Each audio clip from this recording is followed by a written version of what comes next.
4 steps that actually help you to defeat lust. Step 1. Reset your dopamine baseline. Before you can defeat lust, you need to understand why it's winning, because most people think lust is a desire problem, but in reality, they're struggling with a brain that has been hijacked by constant stimulation. Think about your average day. The moment you wake up, you reach for your phone, you scroll, you consume, you feed your brain hit after hit of cheap dopamine. And the more stimulation you consume, the less satisfaction you get from anything real. That's exactly why your brain starts treating normal life as boring. And when normal life feels boring, lust becomes almost impossible to resist. That's why it feels so powerful. Not because it's stronger than you, but because you've trained your brain to crave intensity over reality. And nothing feels more intense than instant gratification. That's why the first step isn't fighting lust. The first step is starving the dopamine addiction that feeds it. Here's how you do it.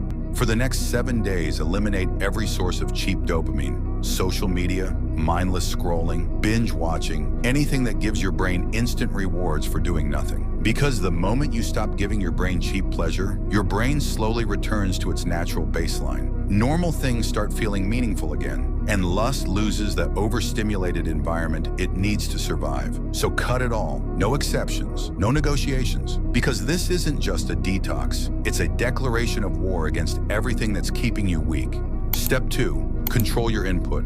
Most people don't even realize they're filling their minds with the very thing they're trying to escape. Their feeds are full of half-naked influencers, sexualized reels, suggestive thumbnails, and endless triggers disguised as entertainment. And then they wonder why the urges keep coming back. But how could they not? You can't spend hours feeding your mind temptation and expect peace when you're alone. You can't train your attention to chase distractions and expect discipline to suddenly appear when you need it most. Every image you entertain, every trigger you ignore, every temptation you keep around leaves a mark, and over time, those marks become habits. Those habits become desires, and those desires become the very thing you're trying to escape. That's why controlling your input isn't about restriction. It's about self-respect. So learn to protect your attention, clean your feed, unfollow triggering accounts. The moment a trigger appears, train yourself to look away immediately, because what you see shapes what you think. What you think shapes how you feel, and how you feel shapes how you act. So if you want to change your actions, stop inviting temptation into your mind. This isn't about weakness, it's about being smart, because every temptation you remove today is a battle you never have to fight tomorrow. Step 3. Master the urge.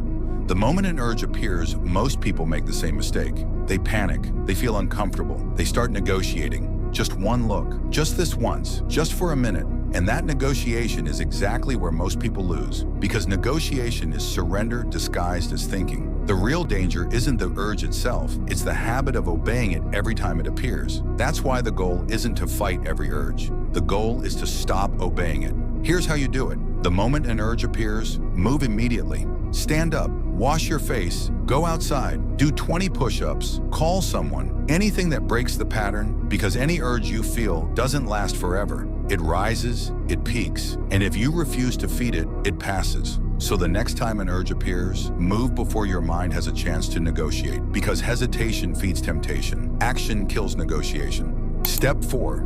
Replace emptiness with purpose. Most relapses don't happen because of strong urges. They happen because of emptiness. You're alone at home, nothing to do, and suddenly your mind starts looking for an escape. Not because you're overwhelmed by desire, but because your attention has nowhere meaningful to go. Think about it. The urge rarely appears when you're obsessed with a goal, building a skill, or chasing something meaningful. It shows up when there's nothing to chase, nothing to build, nothing to become. That's why the goal isn't just to eliminate emptiness. The goal is replacing it with something that pulls your attention toward progress instead of escape. Because if you don't give it a purpose, it will find a pleasure. If you don't give it a mission, it will create an escape. So give it a reason, a goal, an obsession, a skill, anything that makes your future more exciting than your escapes. Because in the end, lust was never the thing holding you back. It was the emptiness that made distraction feel like relief. And once you understand that, everything starts to change. Because every urge you resist, every distraction you reject, every day you choose growth over escape, you're not just changing your behavior, you're becoming someone new. And eventually that character becomes your identity. The goal was never to stop lust. The goal was to become the kind of man who no longer needs it. So if you're ready to break the cycle and take control of your life, comment day 1. and subscribe to the Inspire Path for more videos that help you build discipline, purpose, and a stronger mind.